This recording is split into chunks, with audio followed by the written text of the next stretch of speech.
প্রথম যে ঘটনাটি আপনাদের সাথে শেয়ার করব, এই ঘটনাটি আমাদেরকে যিনি পাঠিয়েছেন তার নাম মোহাম্মদ ওবায়দুল ইসলাম। ওনার বাড়ি যশোর জেলার সদর উপজেলার 12 নং ফতেহপুর ইউনিয়নের সুলতানপুর গ্রামে। এই ঘটনাটি ওনার আব্বুর সাথে ঘটেছিল।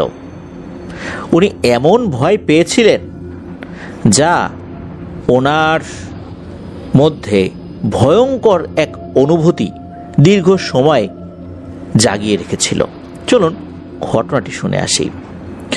এই যে ওবায়দুল ভাই, উনি জানিয়েছেন যে ছোটবেলা থেকে উনি দেখেছেন ওনার বাবা মাছ চাষ করেন, মাছের ব্যবসা ছিল। 2023 সাল পর্যন্ত উনি মাছ চাষের সাথে জড়িত ছিলেন। ওনাদের যেই বাড়িটা, ওই বাড়ির সামনে যে রাস্তা রয়েছে, ওই রাস্তার উল্টো পাশে প্রায় 10 বিঘা পরিমাণের একটি জমি রয়েছে। এই জমিটা যশোর শহরের নাম করা একজন রাজনৈতিক নেতার পারিবারিক সম্পত্তি। আর ওই পরিবারের সাথে ওবায়দুল ইসলাম ভাইয়ের আব্বুর খুব ভালো সম্পর্ক থাকার কারণে দীর্ঘ 35 বছর ওই জায়গার দেখাশোনার দায়িত্ব ওনারা এই ওবায়দুল ইসলাম ভাইয়ের আব্বুকে দিয়ে রেখেছিলেন। কারণ এত বড় একটা জায়গা, এটা যদি দেখাশোনা করার নির্দিষ্ট লোক না থাকে, তারা তো দূর থেকে এসে আসলে ওভাবে দেখাশোনা করাটা বেশ কঠিন হয়ে যায়। যার কারণে একজন বিশ্বস্ত লোকের আন্ডারে দিয়ে রাখা হয়, তা না হলে অনেকেই দখল করে ফেলে। এই পাশ থেকে কেউ 2 হাত চাপায়, আর এক পাশ থেকে কেউ 3 হাত চাপায়, এইভাবে দখল হয়ে যেতে থাকে আস্তে আস্তে। তো এই কারণে বিশ্বস্ত একজন লোকের দায়িত্বে রাখা ভালো, ওই চিন্তা থেকে তার কাছে দায়িত্বটা ছিল। তো ওই বাগানে মোটা মোটা আম গাছ, মেহগনি গাছ, কাঁঠাল গাছ, তারপর বাঁশের ঝাড়, বিভিন্ন ধরনের ফলের গাছ তো ছিলই। এছাড়া বাগানের মাঝখানে একটা পুকুর ছিল। এই পুকুরেই মূলত মাছ চাষ করা হতো। আর এই পুকুরেই এই ওবায়দুল ইসলাম ভাইয়ের আব্বু উনি মাছ চাষ করেছেন, একটানা 25 বছর করেছেন। আর ওইটার দায়িত্ব ছিলেন 35 বছর। ওই পুকুরটার আয়তনই আনুমানিক প্রায় 3 বিঘা। তো যাই হোক, চলুন এবার মূল ঘটনায় ঢুকে যাই। সাল 2001, ওই এলাকায় হঠাৎ করে মাছ চোরের উপদ্রব খুব বেড়ে যায়। পুকুর পাহারা না দিলে সেই পুকুরের মালিক একদম সর্বশান্ত হয়ে যেত, মাছ চুরি হয়ে যেত। পুকুরের মাছ যেন কেউ চুরি করতে না পারে, এই জন্য অনেকেই বিভিন্ন ধরনের ব্যবস্থা করে রাখত। আর ওবায়দুল ইসলাম ভাইয়ের আব্বু উনি কি করেছিলেন, ওই পুকুরটা চারদিকে বাঁশ দিয়ে বেড়া তৈরি করে দিয়েছিলেন, যেন বেড়ার টোপকে কেউ পুকুরে প্রবেশ করতে না পারে। চোরের উপদ্রব ঠেকানোর জন্য ওনার আব্বু অনেক রাত পর্যন্ত পুকুরে পাহারা দিতেন। পুকুরের পশ্চিম পারে একটা গোসলের ঘাট ছিল। ঘাট থেকে 30 থেকে 35 গজ দূরে একটা স্যালো মেশিনের ঘর ছিল। পুকুরের পানি যদি কমে যেত কখনো কখনো, তখন ওই পুকুরে পানি দেওয়ার জন্য মূলত এই স্যালো মেশিন থেকে পানি দেয়া হতো। ওই মেশিন ঘরের মধ্যে একটা বিছানা, প্রয়োজনীয় জিনিসপত্র সব কিছুই ছিল। তো রাত যখন অনেক হয়ে যেত, ওই মেশিন ঘরেই ওবায়দুল ইসলাম ভাইয়ের আব্বু ঘুমিয়ে পড়তেন। শুধু যে মাছ চুরির ভয় এটা না, একটা সময় আর একটা সমস্যা দেখা দেয়। সমস্যাটা হলো, ওই পুকুর পাড়ে যে ঘাটটা রয়েছে, ওই ঘাটের পাশে ভাটি পাতা যে গাছ, এই গাছের একটা ছোটোখাটো জঙ্গলের মতো হয়ে গিয়েছিল আর কি। ওই যে ভাটির ডাল আমরা বলি, এই ভাটির ডাল ভেঙে অনেকে মেসোয়াক করে। তো যেখানে এই ভাটির গাছগুলো হয় বা ভাটি গাছটা হয়, সেখানে কিন্তু অনেকগুলো হয়ে যায়, জঙ্গলের মতো হয়ে যায় আর কি। এই গাছের ওষুধি গুণও রয়েছে। ছোটবেলায় দেখেছি, এখন খুব একটা দেখতে পাই না। লিসেনাররা হয়তো বা কেউ কেউ দেখেছেন, যারা গ্রামে থাকেন তারা এই গাছটা দেখেছেন আর কি। বেশ জঙ্গলের মতো হয়ে যায় এক সাইড দিয়ে। তো ওই রকম এই ভাটি পাতা গাছের জঙ্গলের একটা অবস্থান মোটামুটি বেশ কিছুটা জায়গা জুড়ে ছিল পুকুরের এক পাশে। তো ওই জঙ্গলের ভেতরে ওই পুকুরের যেই বড় বড় মাছ, এই মাছগুলোর মাথা পাওয়া যাচ্ছে বেশ কিছুদিন ধরে। মনে হচ্ছে কোনো একটা প্রাণী মাছের মাথা বাদ দিয়ে মাছের দেহটাকে খেয়ে ফেলে চলে যাচ্ছে। প্রতিদিন 15 থেকে 20টা করে বড় বড় মাছ এইভাবে খাওয়া হয়ে যাচ্ছে, আর এগুলোর মাথা পড়ে থাকে। কে খায়, কে চুরি করে, এগুলো তো উনি বুঝতে পারছিলেন না। পাহারা দিচ্ছেন, তারপরও এই ধরনের ঘটনা ঘটছে। আসলে সমস্যাটা কি? ওনার আব্বুর কাছে, অর্থাৎ ওবায়দুল ইসলাম ভাইয়ের আব্বুর কাছে 3 ব্যাটারির একটা টর্চ লাইট ছিল ওই সময়।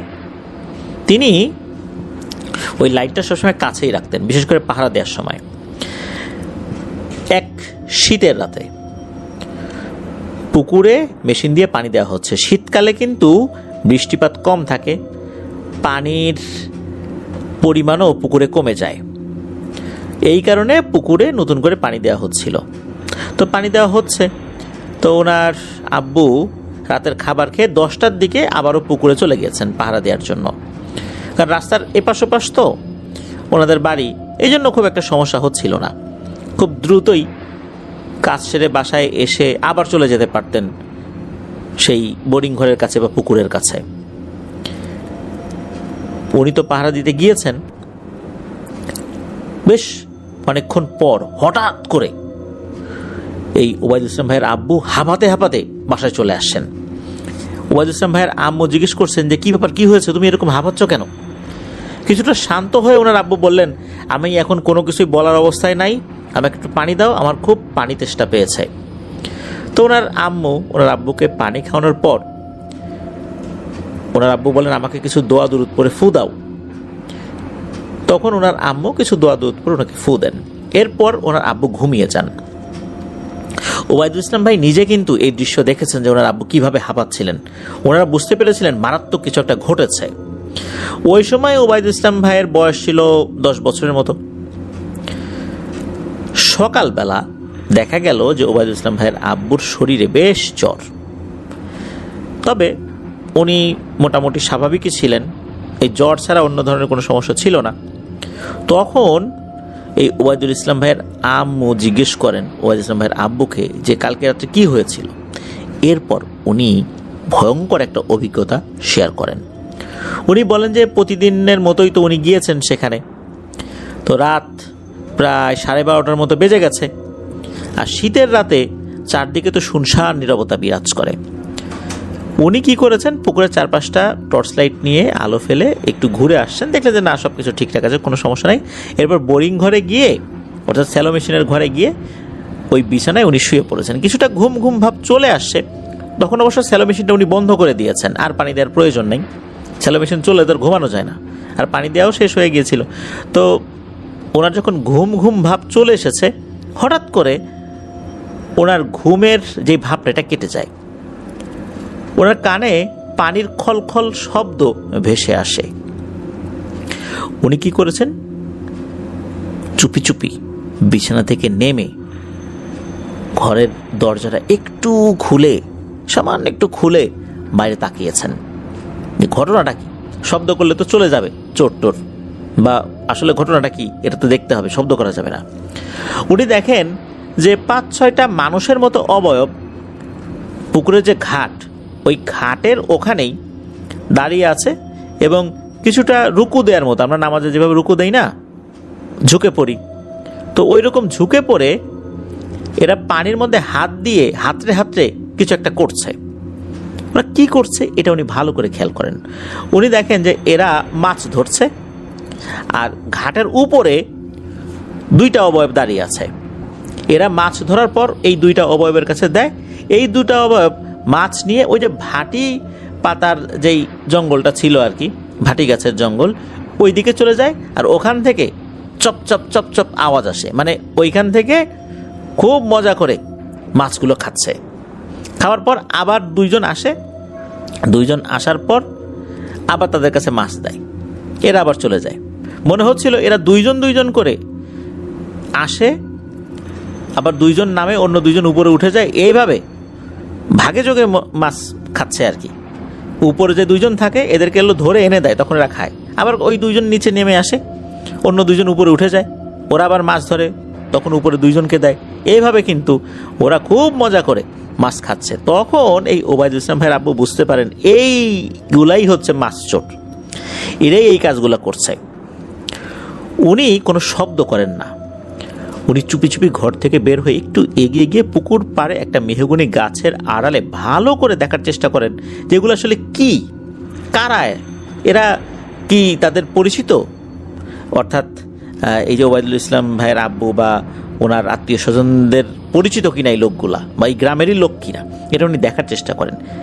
একটু ভালো করে খেয়াল করেন যে এদের শরীরগুলা চকচক চকচক করছে, চাঁদের আলোয় শরীর চকচক করছে। এদের শরীরগুলো এত কালো কুচকুচে যে চাঁদের আলো পরেই চকচক করছে। এদের মাথায় লম্বা চুলও আছে বলে অন্ধকারে মনে হচ্ছে, আর শরীরটা বেশ তেলতেলে, এই কারণেই চকচক করছে।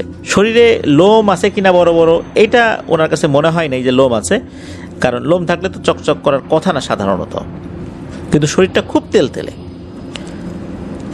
উনি তখনও বুঝতে পারেন নাই জিনিসগুলা কি। উনি দূর থেকে বলে উঠেছিলেন, এই তোমরা কারা, পুকুর থেকে মাছ ধরছো কেন? যখন এটা বলেছে ওপাশ থেকে কোনো উত্তর আসে না। উত্তর যখন আসে না তখন মূলত ওবায়দুল ইসলাম ভাইয়ের আব্বু ওনার হাতে থাকা 3 ব্যাটারির টর্চ লাইটটা ওই দিকে ধরেছেন যে এরা কারা। যখন এটা ধরেছেন তখন উনি দেখেন ভয়ঙ্কর এক দৃশ্য। উনি দেখেন এই জিনিসগুলা যাদেরকে উনি মানুষ মনে করেছেন, এরা আসলে মানুষ না।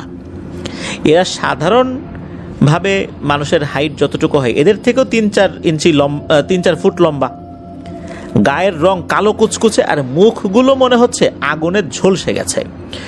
শরীর একদম লিকলিকে, এত চিকন মানুষ সচরাচর দেখা যায় না। আর এরা খুব লম্বা, হাত পা সবকিছু একদম লিকলিকে, মনে হচ্ছে চিকন কোন একটা পাটখড়ির মতো হাত পা, এরকম অবস্থা আর কি।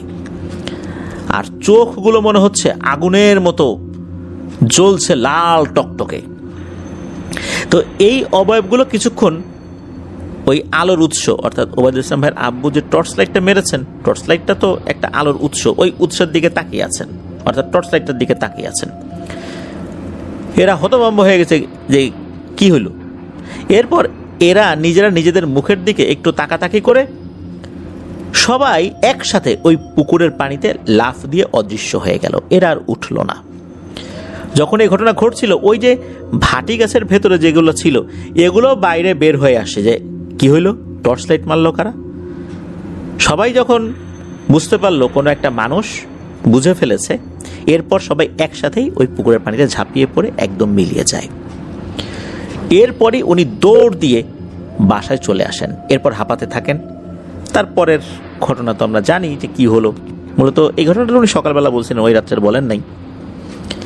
পরদিন সকালবেলা ওই এলাকার মসজিদের ইমাম সাহেবকে ডেকে আনা হয়। উনি আসার পর ওবায়দুল ইসলাম ভাইয়ের আব্বুর শরীরটা খুব ভালো করে ঝাড়ফুঁক করে দেন, রুকিয়া করে দেন, একটা বোতলে পানি পরে দেন। আল্লাহর রহমতে ওনার আব্বু সুস্থ হয়ে যান।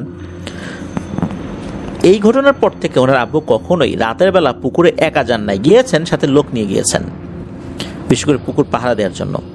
তবে ওই রাতের পর ওই মাছের মাথাগুলো আর কখনোই পড়ে থাকতে দেখা যায় নাই।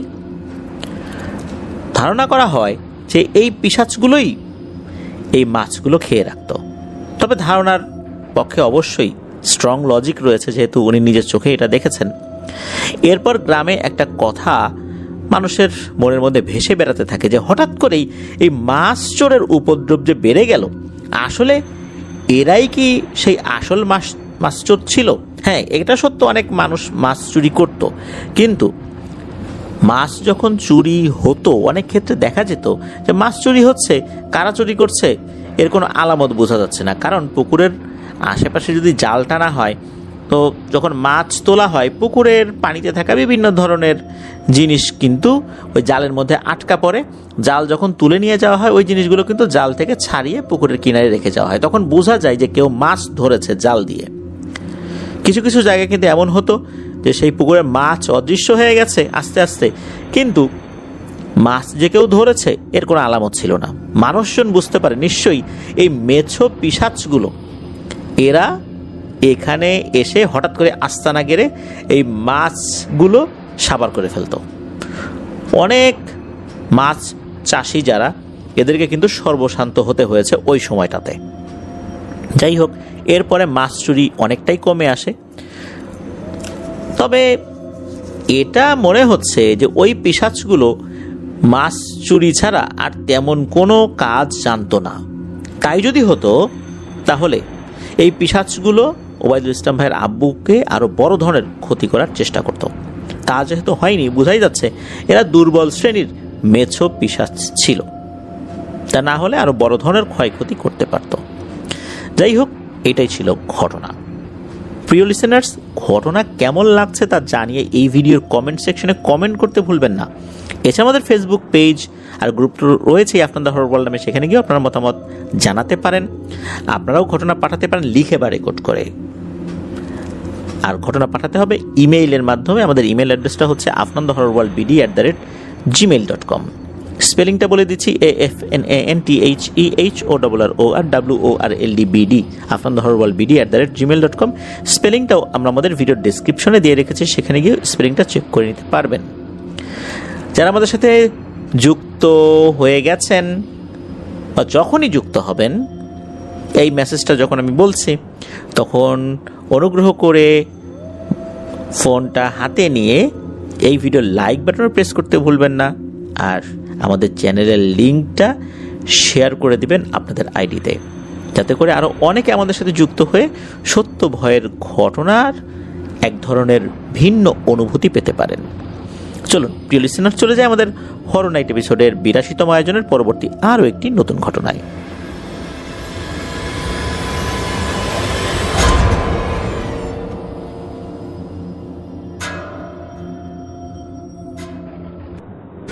প্রিয় লিসেনার্স, প্রথম ঘটনায় যেই পুকুরের কথা আমরা উল্লেখ করলাম, এই পুকুরটা কিন্তু এখন আর নাই। 2023 সালে এই বাগান, পুকুর, এই সবগুলোই কিন্তু একদম সমান করে দিয়ে সেখানে একটা মাঠের মতো তৈরি করা হয়েছে, যার কারণে এখনকার বাস্তবতায় ওই সময়ের যেই একটা অবস্থা ছিল, বাঁশঝাড় গাছ, তারপরে ভাটি গাছগুলোর জঙ্গল, এগুলো কিন্তু এখন শুধু কিছুটা কল্পনাই করা যেতে পারে, বাস্তবতা একদম টোটালি ভিন্ন। চলুন এবার আমরা দ্বিতীয় ঘটনায় আসি, আর এই দ্বিতীয় ঘটনাটিও আমরা পেয়েছি ওবায়দুল ইসলাম ভাইয়ের কাছ থেকে। এই ঘটনাটি উনি সংগ্রহ করেছেন ওনার এক ফুপুর কাছ থেকে। ফুপুর বাড়ি যশোরের মনিরামপুর উপজেলায়। ওনার ননদের পরিবারে একটি ঘটনা রয়েছে। মূলত এই ঘটনাটির অংশবিশেষ এই ওবায়দুল ইসলাম ভাই শুনেছিলেন ওনার ফুপুর কাছ থেকে। বিস্তারিত শোনার জন্য যখন যান, তখন আফনান দ্য হরর ওয়ার্ল্ড সম্পর্কে ওনার ফুপুকে বলেন। ওনার ফুপুর অনুমতি সাপেক্ষে উনি এই ঘটনাটি আমাদের সাথে শেয়ার করেছেন, আর ফুপু নিজেও আরও বিস্তারিতভাবে বলেছেন। চলুন সেই ঘটনাটি শুনে আসি। এই যে ফুপু, এই ফুপুর ননদের নাম হচ্ছে রাবেয়া। তাকে বিয়ে দেওয়া হয়েছিল যশোরের চৌগাছা উপজেলায়। আর এই রাবেয়ার স্বামী যিনি, তার নাম হচ্ছে জয়নাল মোল্লা। এই জয়নাল মোল্লা একজন নাম করা তান্ত্রিক কবিরাজ ছিলেন। সময়টা 1990 কি 91 সাল, অর্থাৎ 90-এর দশকের একদম শুরুর দিকে। এই জয়নাল মোল্লা উনি কালো জাদু এবং কুফুরি বিদ্যায় পারদর্শী একজন মানুষ ছিলেন। কালো জাদু যত নিচু কাজ রিলেটেড হোক না কেন, উনি কোনো বাছ বিচার করতেন না, করবেনই উনি। টাকা পেলে উনি যে কোনো ধরনের কালো জাদু করতে চাইতেন। ওনার পুরো জীবনে অনেক ছোট বড় ঘটনা থাকলেও তার জীবনের শেষ ঘটনাটি এখন আমরা শেয়ার করব, আর এই ঘটনাটি ফুপু বলেছিলেন। তো এই যে রাবেয়া, ওনার হাজব্যান্ড জয়নাল মোল্লা, উনি যেই সাধনাগুলো করতেন বিভিন্ন সময়, তারপর কবিরাজি করতেন, যে উপকরণগুলো লাগে, যেগুলো প্রয়োজন হতো, উনি নিজেই সেগুলো সংগ্রহ করতেন। একদিন হয় কি, দুপুরবেলা, ভর দুপুরবেলা, বর্ষার একটা দুপুর, মানে বর্ষাকাল, তখন বৃষ্টি পড়ছে। তো ওই দুপুরবেলা এই যিনি রাবেয়া এবং তার স্বামী, ওনাদের আবার 3টা সন্তান ছিল, তারা একসাথে বসে বারান্দায় খাওয়া দাওয়া করছে। এমন সময় একজন লোক আসে, তার নাম হচ্ছে খোরশেদ।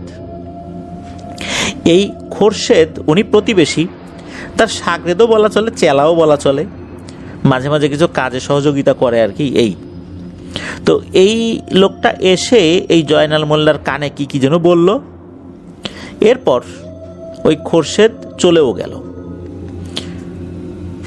এরপর যখন এই যে রাবেয়া উনি জিজ্ঞেস করেছে তার স্বামীকে যে এই খোরশেদ ভাই সে কি বলল, তখন জয়নাল মোল্লা বলেন যে আজকে রাত্রে আমার একটা কাজ আছে, ফিরতে ফিরতে দেরি হবে, যদি দেরি হয়ে যায় চিন্তা করো না। তো এরকম ঘটনা তো সবসময় ঘটে, হামেশাই ঘটে। ওনার বিভিন্ন জায়গা থেকে কাজ আসে, আর বিশেষ করে এই জিন রিলেটেড বিষয় বা এই কবিরাজি বিষয় ওদের অনেক সময় বা অধিকাংশ ক্ষেত্রে দেখা যায় রাত্রেবেলা কিন্তু হয়ে থাকে।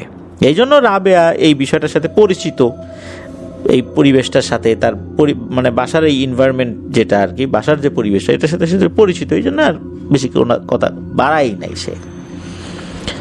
রাত আনুমানিক 9টার দিকে জয়নাল মোল্লা বাড়ি থেকে বের হয়ে যায়। তো সকাল 6টা বাজে এই রাবেয়া যিনি উনি ঘুম থেকে উঠে দেখেন যে তার স্বামী জয়নাল মোল্লা এখনো বাড়িতেই ফেরে নাই। আশেপাশে খোঁজাখুঁজি করেন, কোথাও পাওয়া গেল না। এদিকে সন্ধ্যা হয়ে যাচ্ছে, বাড়িতে আসে না। তখন এই যে রাবেয়া যিনি উনি ওনার শ্বশুর আর 2 ভাসুর তাকে বলছেন যে খোরশেদ মিয়া এসে কি যেন বলে গেল, এরপর থেকে তো সে বাড়িতে নাই। এখন সে বলতে পারে যে কোথায় গেছে। তো এই যে খোরশেদ মিয়া ওনার বাড়ি তো পাশেই, রাবেয়ার 2 ভাসুর আর রাবেয়ার শ্বশুর ওই প্রতিবেশীর বাড়িতে গেলেন। প্রতিবেশী বাড়িতেই ছিল ওই সময়।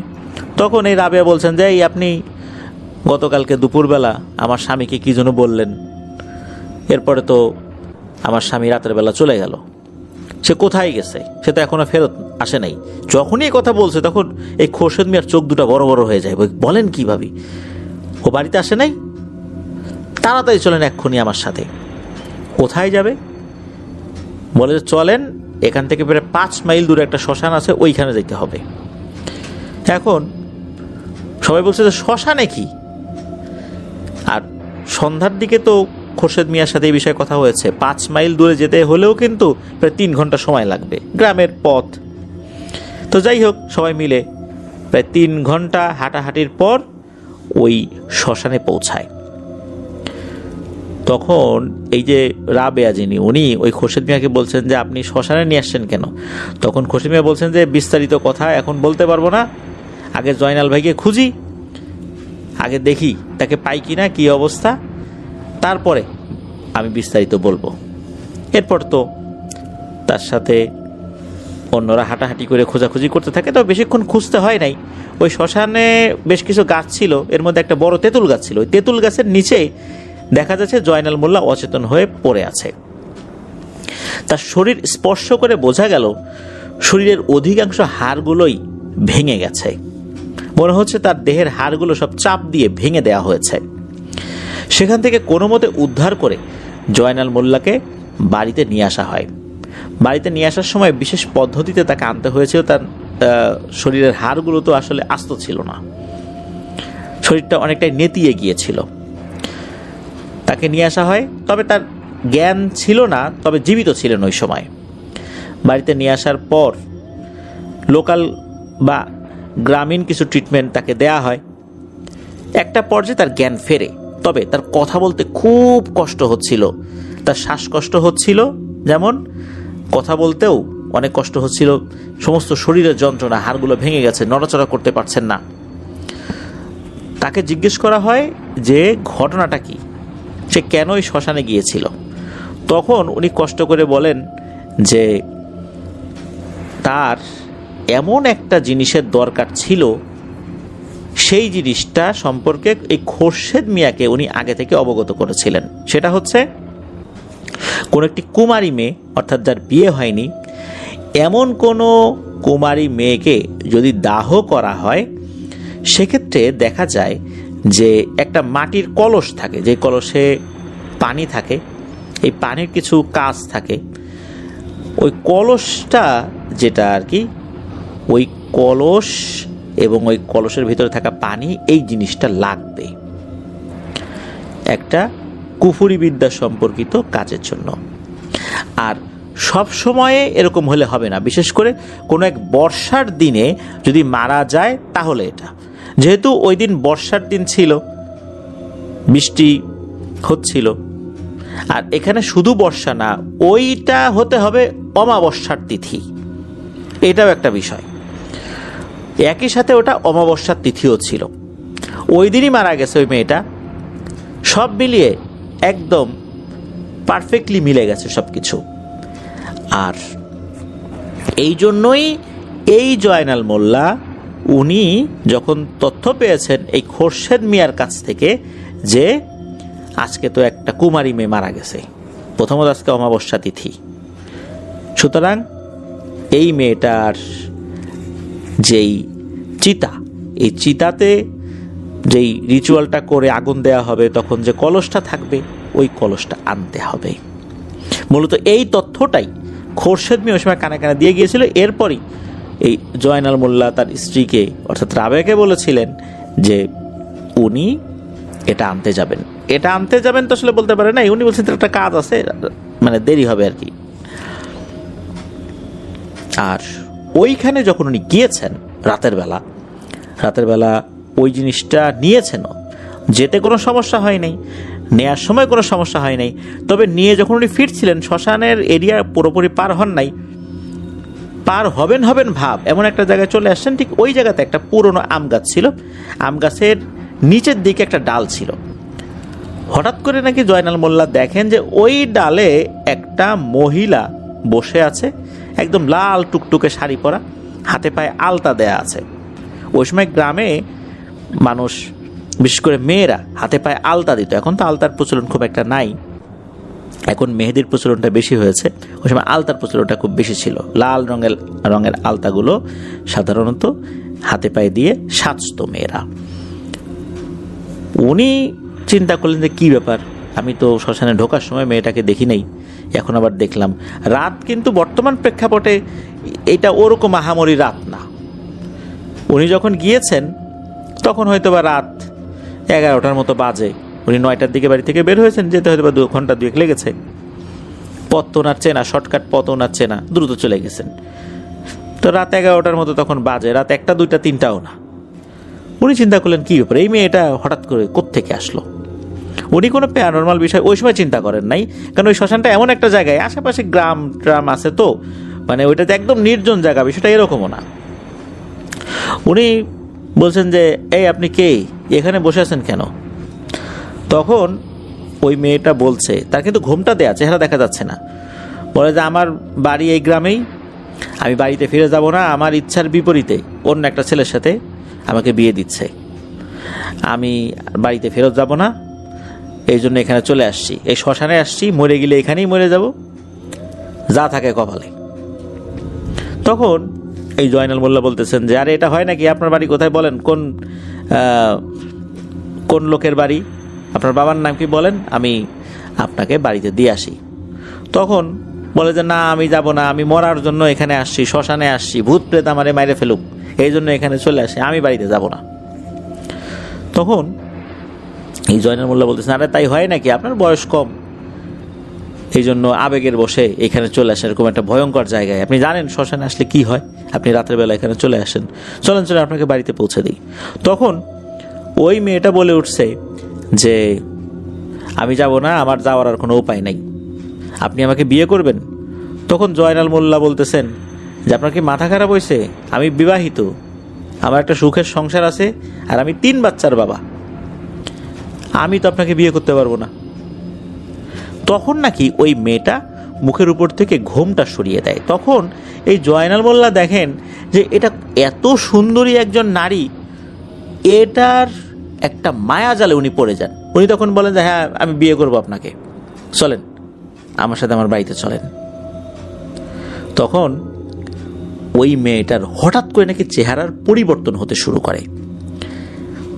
মাত্র 10 থেকে 15 সেকেন্ডের মধ্যে ভয়ঙ্কর একটা চেহারা ধারণ করে। মাত্র 10 থেকে 15 সেকেন্ডে তার এমন একটা পরিবর্তন হয়ে গেল। তখন এই জয়নাল মোল্লা বুঝতে পারেন যে এতক্ষণ যার সাথে উনি কথা বলেছেন এটা একটা পিশাচিনী, এটা কোন একটা পিশাচিনী। এই যে কাজটি করতে এসেছেন, মনে করেছিলেন উনি নির্বিঘ্নে কাজটি করে চলে যাবেন, মূলত তারা নির্বিঘ্নে কাজটি করা হচ্ছে না, পিশাচিনীটা এখানে এসে বসেছে। তখন ওই পিশাচিনীটা বলে উঠছে কিরে জয়নাল মোল্লা, সুন্দরী মেয়ে দেখলে তো বিয়ে করতে ইচ্ছা করে না? আমার চেহারা দেখেই রাজি হয়ে গেলি? একটু আগে তো কত নীতি কথা শোনাচ্ছিলি, এখন রাজি হয়ে গেলি। আর এখন আমার যে চেহারা, কিরে বিয়ে করবি না? করবি বিয়ে? বহু মানুষের ক্ষতি করছিস, আর তুই যে জিনিসটা নিয়ে যাচ্ছিস এইটাও যে মানুষের ক্ষতি করার জন্যই তুই করবি তা আমার ঢের জানা আছে। তোকে তো আমি ছাড়বো না রে, তোকে ধরার জন্য এখানে বসে আছি আমি। দেখ তোকে আমি কি করি। এই বলেই নাকি ওই মেয়েটা ওই ডাল থেকে লাফ দিয়ে মাটির উপর নামে। মাটির উপরে নামার সাথে সাথে মনে হচ্ছে যে সে হেঁটে আসলো না, মনে হচ্ছে বাতাসের গতিতে এসে জয়নাল মিয়াকে জড়িয়ে ধরলো। আর জড়িয়ে ধরার সাথে সাথে এমন চাপ দিয়েছে, এই জয়নাল মিয়ার বুকের হাড়, হাতের হাড়, মেরুদণ্ডের হাড় সব ভেঙে গিয়েছে। এরপর তাকে ওখানে ফেলে দিয়েই নাকি চলে যায়, আর জয়নাল মিয়া ওই জায়গাতে অজ্ঞান হয়ে যায়। তার যখন জ্ঞান ফেরে তখন দেখে সে বাড়িতে। আর এর মধ্যে কিন্তু এই যে পরিবারের সদস্যরা খুঁজতে খুঁজতে ওই শ্মশানের ওখানে গিয়ে তাকে পেয়েছে। তো জয়নাল মোল্লা যখন এই ঘটনাগুলো বলে, এরপরে মাত্র কয়েকদিন, ম্যাক্সিমাম 5 কি 6 দিন সব মিলিয়ে জয়নাল মোল্লা জীবিত ছিল। এরপর জয়নাল মোল্লা মারা যায়। এটাই ছিল ঘটনা। এই ঘটনাটা ওনার পরিবার, মানে জয়নাল মোল্লার তো 3 সন্তান, তারা তো জীবিত আছে। তারপর ওনার স্ত্রী, কারণ এটা তো তারাও শুনেছে, আরও অনেক লোকই শুনেছে। এই ঘটনাটা আশেপাশে অনেক দূর গ্রাম যেগুলো রয়েছে, অনেক দূরে যে গ্রামগুলো রয়েছে, সেখানেও যারা বসবাস করেন তাদের মুখে মুখেও এই ঘটনাটা দীর্ঘ সময় শোনা গিয়েছে, জয়নাল মোল্লার সাথে ঘটে যাওয়া এই ভয়ঙ্কর ঘটনা। জয়নাল মোল্লা অনেক কুফুরি রিলেটেড কাজগুলো করতেন, আর মানুষের ক্ষতিটাই উনি বেশি করতেন উপকারের থেকে। আর ওনার কাছে যখন কোনো কাজ আসতো, সেটা কি করবেন কি করবেন না এই সিদ্ধান্ত উনি নেওয়ার জন্য কোনো সময় নিতেন না, ডিরেক্ট বলতেন যে করব, সেটা যে কাজই হোক না কেন। তো এটার পরিণতি যে ভালো হয় না, এটা জয়নাল মোল্লার ঘটনাই সেটা আমাদেরকে আবারও মনে করিয়ে দেয়। ধন্যবাদ জানাচ্ছি ওবায়দুল ইসলাম ভাইকে আপনার পাঠানো ভয়ঙ্কর পরপর 2টি ঘটনার জন্য। প্রিয় লিসেনার, চলুন চলে যাব আমাদের এবারের হরর নাইট এপিসোডের 82তম আয়োজনের 3য় এবং শেষ ঘটনায়।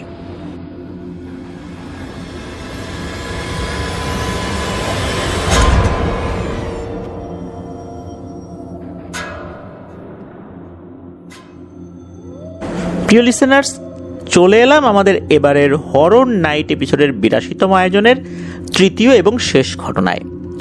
এখন যার ঘটনা আপনাদের সাথে শেয়ার করব তার নাম আব্দুল্লাহ। ওনার বাড়িও যশোর জেলার সদর উপজেলায়। উনি ওনার ডিটেলস ঠিকানাটা আমাদেরকে দিলেও সঙ্গত কারণে গ্রামের নামটি আমরা বলছি না। আর এটা না বলার পেছনে এক মর্মান্তিক কারণও রয়েছে। ওই পরিবার চান না যে এই বিষয়টা ওইভাবে জানাজানি হোক, যার কারণে কিছু কিছু বিষয় আমরা হাইড রাখছি। চলুন ঘটনাটি শুরু করি। এই ঘটনাটি আব্দুল্লাহ ভাইয়ের আম্মু উনি বলেছিলেন আব্দুল্লাহ ভাইকে। বিভিন্ন সময় উনি এটা শুনেছেন, কিছুদিন আগেও বিস্তারিতভাবে শুনেছেন। এরপর আমাদেরকে এই ঘটনাটি লিখে পাঠিয়ে দেন। ঘটনাটি ঘটেছিল 1985 কি 86 সালের দিকে। ওনার আম্মুর মেজো চাচার বড় মেয়ে, যার নাম বানু, এই বানু খালার সাথে ঘটনাটি ঘটে। তো আব্দুল্লাহ ভাইয়ের নানা বাড়ি ওনাদের যে গ্রাম, অর্থাৎ দাদা বাড়ির যে গ্রাম, সেই গ্রামেই, তবে পাশের মহল্লায়।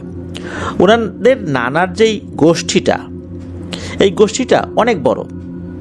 সমস্ত মহল্লাটাতেই ওনাদের নানার পরিবার বসবাস করছে। তো ওনাদের এই যে বানু খালা, এই বানু খালা উনি একটা সমস্যায় ছোটবেলা থেকেই পতিত হন। সেটা হচ্ছে ওনার রাতকানা রোগ ছিল।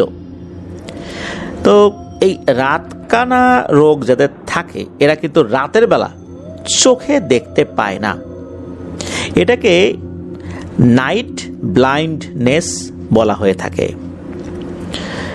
এছাড়া এর একটা বৈজ্ঞানিক নাম রয়েছে নিকটালোপিয়া, অর্থাৎ যারা রাতের বেলা চোখে দেখে না কিন্তু দিনের আলোতে চোখে দেখে, এই ধরনের রোগীকে আমরা রাতকানা রোগী বলি। তো এই ধরনের রোগে আক্রান্ত হলে এটা কিন্তু সহজে ভালো হতে চায় না, ভিটামিন এর অভাবে এই রোগ হয় বলে আমরা জানি। তো যাই হোক, এরকম একটা সমস্যায় কিন্তু ওই বানু খালা পতিত হয়েছিলেন ছোটবেলা থেকেই। তো উনি যখন এই ধরনের সমস্যায় পড়ে যান, ওই সমস্যা নিয়ে উনি বড় হচ্ছিলেন। সন্ধ্যার পরে একা একা উনি কিছু করতে পারতেন না লোকজনের সহযোগিতা ছাড়া। তো ওই সময়ে কিন্তু এই আব্দুল্লাহ ভাইয়ের আম্মু এই বানু খালাকে যথেষ্ট সহযোগিতা করতেন। তো এইভাবেই দিন যাচ্ছিল। সাধারণত গ্রামে দেখা যায় যে অল্প বয়সে মেয়েদের বিয়ে হয়ে যায় বা ওই সময় যেত, কিন্তু এই বানু খালার বয়স প্রায় 27-28 বছর হয়ে যায়, কিন্তু ওনার বিয়ে হচ্ছিল না। এর পেছনে কারণ হচ্ছে ওনার রাতকানা রোগ ছিল, আর উনি নিজেও বিয়ে করতে চাইতেন না। বিয়ের কথা উঠলে উনি বলতেন যে আমাকে বিয়ের কথা বলো না, বিয়ে হলে আমি বাঁচবো না, সে আমাকে মেরে ফেলবে। আমি স্বপ্নে দেখি একটা কালো অবয়ব আমাকে বলে, শোন বানু, তুই কখনো কিন্তু বিয়ে করবি না, তাহলে কিন্তু তোকে মেরে ফেলবো। তো এই যে বানু খালা যে এই কথাটা বলেন, এই কথা বারবারই উনি বলেন, আর এই বারবার এই একই কথা শুনতে শুনতে ওনার বাড়ির লোকজন ওনার কথার কোনো গুরুত্বই আর দেয় না। সবাই ধারণা করে যে তার রাতকানা রোগ আছে, তো এই জন্যই সে বিয়ে করতে চায় না। শ্বশুর বাড়িতে গেলে অবজ্ঞা অবহেলার শিকার হবে, অনেক ধরনের কথা শুনবে, এই জন্য সে বিয়ে শাদী করতে চায় না। কিন্তু সমস্যার একটা, সেটা হচ্ছে এই বানু খালার ছোট আরো 2 বোন রয়েছে, তারাও কিন্তু বিবাহযোগ্য হয়ে উঠেছে। এখন বড় বোনের বিয়ে না দিয়ে এই ছোট 2 জনের বিয়েটাও তার মা বাবা আসলে দিতে পারছে না, কারণ আমাদের সংস্কৃতিতে কিন্তু এই একটা ধারণা রয়েছে যে যিনি বড় ভাই বা বড় বোন, তার বিয়ে না দিয়ে ছোটদের বিয়ে দেওয়া যায় না। তো এরকম একটা ধারণা কিন্তু আমাদের মধ্যে রয়েছে। এখন বানু খালা তো বিয়ে করতে চান না, ওই একই কথা বলেন। এদিকে মানুষজন যখন জানে যে বানু খালার এই রাতকানা রোগ রয়েছে, বিয়েও আবার ভেঙে যায়, বানু খালাও করতে চান না। মানে সব মিলিয়ে বেশ অন্যরকম একটা পরিস্থিতি।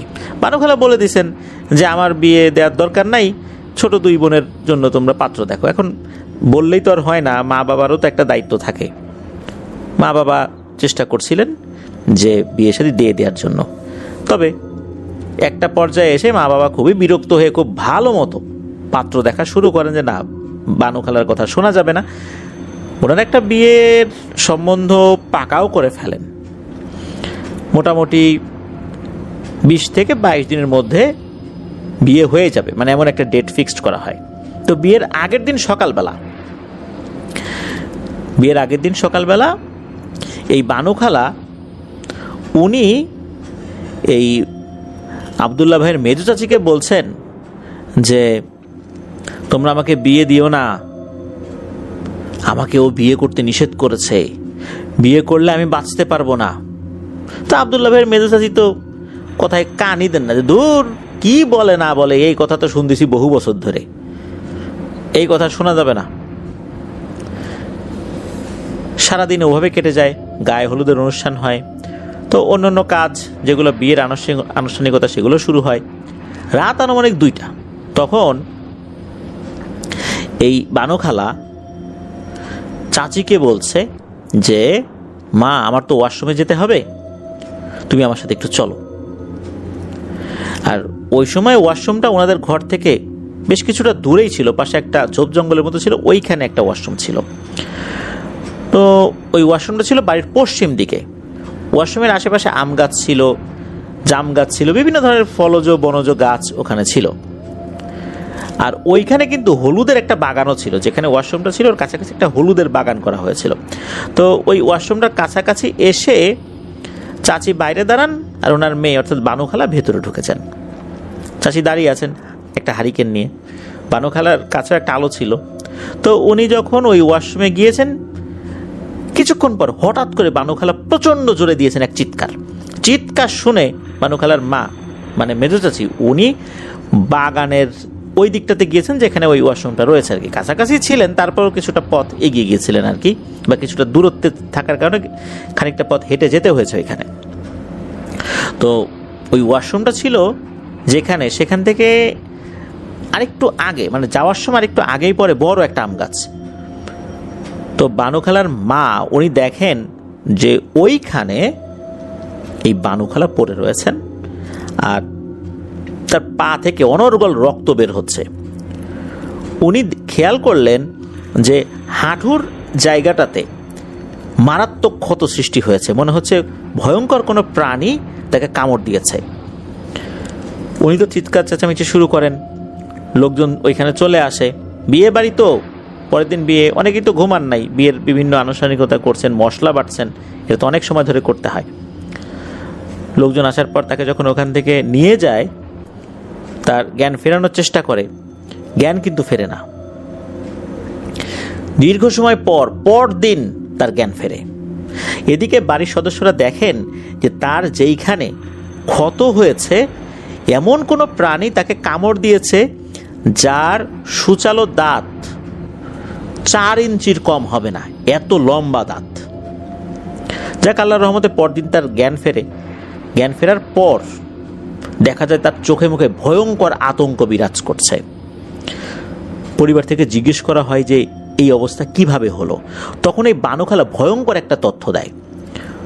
উনি বলেন যখন উনি ওয়াশরুম থেকে বাইরে বের হয়েছেন তখন ওর চোখ যায় আম গাছের দিকে। উনি দেখেন আম গাছের একটা বড় ডালে বিশাল আকৃতির একটা কুকুর দাঁড়িয়ে আছে আর বানুখালার দিকে তাকিয়ে রয়েছে। বানুখালা যখন বের হয়েছেন, বিশেষ করে তার দিকে যখন চোখাচোখি হয়েছে ওই কুকুরটার দিকে আর বানুখালার দিকে একে অপরের দিকে যখন তাকাতাকি হয়েছে, এরপর ওই কুকুরটা গাছ থেকে নেমে আসে।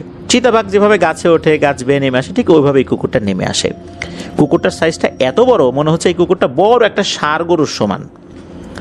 কুকুরটা নেমে এসে বানুখালার সামনে এসে দাঁড়িয়ে যায় এবং তাকে বলে, কিরে বানু, তোকে এটা নিষেধ করেছিলাম, বিয়ে করবি না, তুই আমার কথা শুনলি না কেন? তুই তো আর বেশি দিন বাঁচবি না, আমি তো তোকে বাঁচতে দেব না। এই কথা বলেই নাকি ওই ভয়ঙ্কর আকৃতির কুকুরের মতো অবয়বটা প্রচণ্ড জোরে ওনার হাঁটুর এইখানে কামড় বসিয়ে দেয় আর সাথে সাথেই নাকি সে অদৃশ্য হয়ে যায়। এরপর বানুখালা প্রচণ্ড জোরে এক চিৎকার দিয়ে জ্ঞান হারিয়ে ফেলেন। তো কবিরাজ আনা হয়। এই ঘটনা যখন জানাজানি হয়, যেটা তো স্বাভাবিক কোনো বিষয় নয়, তো কবিরাজ আসার পর কবিরাজ বলেন যে আপনারা তো আসলে গুরুত্ব দেন নাই আগে থেকে, এই বানুর উপর ভয়ঙ্কর একটা পিশাচ জিনের প্রভাব আছে অনেক আগে থেকে। এই জিনটা চাইতো না যে বানুর বিয়ে হোক, আপনাকে বিয়ে দিচ্ছেন, এতে করে ওই জিনটা খুব ক্ষিপ্ত হয় এই মেয়েটার উপরে। মেয়েটা তো বলছেই, কিন্তু আপনারা তো শোনেন নাই। আর ওর পায়ে যে কামড় দিয়েছে, এই পিশাচটা তার বিষ ওর শরীরে ছড়িয়ে দিয়েছে। আর পিশাচের বিষ নামানোর পদ্ধতি আমার জানা নাই, আমি কি করতে পারবো কি পারবো না তা জানি না। তবে যেহেতু কুকুরের আকৃতিতে কামড় দিয়েছে, দ্রুত আপনারা ডাক্তারের কাছে নিয়ে যান, ওকে জলাতঙ্কের টিকা দিতে হবে। তবে মনে হয় না এই টিকায় কোনো কাজ হবে, কারণ এটা ভিন্ন ধরনের জিনিস, ওর শরীরে বিষ ছড়িয়ে পড়েছে। তো যাই হোক, কবিরাজ এ সমস্ত কথা বলে উনি ওনার কিছু কাজ করেন। এরপর ডাক্তারের কাছে নিয়ে যাওয়া হয়। ডাক্তার তার পাটা ভালো করে দেখেন, ইনজেকশন দেন, ড্রেসিং করান, বেশ কিছু কাজ, মানে ডাক্তারের যে কাজ সেগুলো কিন্তু করানো হয়। তবে ওই ক্ষত স্থানে কোনো উন্নতি হয় না। আস্তে আস্তে এই বানুখালার শরীর ফুলে যেতে থাকে। আরও বেশ কয়েকটা কবিরাজ দেখানো হলেও ওই কবিরাজরা ওই জিনকে হাজিরও করতে পারে নাই আর বানুখালাকে সুস্থও করতে পারে নাই। বানুখালা কোনোভাবেই সুস্থ হন নাই। আস্তে আস্তে সমস্ত শরীর অনেক ফুলে গিয়েছিল। এই কামড়ের 33 দিনের মাথায় বানুখালা মারা যান। এইভাবেই নিরীহ এক মহিলার জীবনের সমাপ্তি ঘটে, যার কোনো দোষ ছিল না, কিন্তু তাকে এভাবে মরতে হলো। প্রিয় লিসেনার্স, আপনারা দেখুন যে বানু খালা কিন্তু সবসময় বলে আসছিল তার সমস্যাটার কথা, কিন্তু তার পরিবার এগুলোতে গুরুত্ব দিত না। অনেক সময় আমাদের পরিবারগুলোতেও এই ধরনের সমস্যা দেখা দেয়। পরিবারের কোনো সদস্য যখন বিভিন্ন বিষয় বলেন, তখন বলে যে ওর তো লেখাপড়া করতে মন চাচ্ছে না, এই জন্য একটা ছুতা ধরেছে, অর্থাৎ একটা ভং ধরেছে, ইচ্ছা করে অজুহাত সৃষ্টি করছে। তারপরে বলছে যে সে এটা করবে না, তাই এই ধরনের কথা বলছে।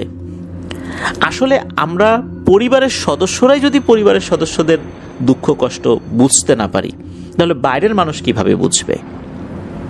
আমরা অনেকেই পরিবারের সদস্যদের এই ধরনের সমস্যাগুলো তুচ্ছ তাচ্ছিল্য করে গুরুত্ব না দিয়ে এড়িয়ে যাই, যার ফলাফল অত্যন্ত ভয়ঙ্কর হয়। হ্যাঁ, এটা সত্য।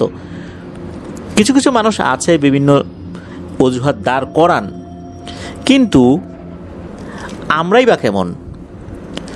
আমরা কেন তার সমস্যাগুলো ধরতে পারি না, বুঝতে পারি না? সে তার বাইরের কেউ না, আমাদের পরিবারের সদস্য। আমরা কেন গুরুত্ব না দিয়ে সেটা এড়িয়ে যাই, যার ফলাফল হয় মারাত্মক, যেটা বানু খালার বেলায় হয়েছিল। তার পরিবারের সদস্যরা গুরুত্বই দেন নাই, আর এই গুরুত্বহীনতাটাই এমনভাবে বানু খালার উপরে প্রভাব বিস্তার করেছিল। কেননা ওনারা গুরুত্ব দেন নাই, গুরুত্বহীনতার কারণে ওই পিশাচটা আস্তে আস্তে তার উপর আরো বেশি করে প্রভাব সৃষ্টি করতে পেরেছে। যেহেতু কোনো ধরনের কোনো চিকিৎসা হয় নাই, তারা কোনো চেষ্টা ওইভাবে করেন নাই, এভাবেই তার জীবনের সমাপ্তি ঘটে গেল। আল্লাহ তাআলা তার জান্নাতুল ফিরদৌসের মেহমান হিসেবে কবুল করে নিন। প্রিয় লিসেনার্স, আজকের এই এপিসোড এ পর্যন্ত।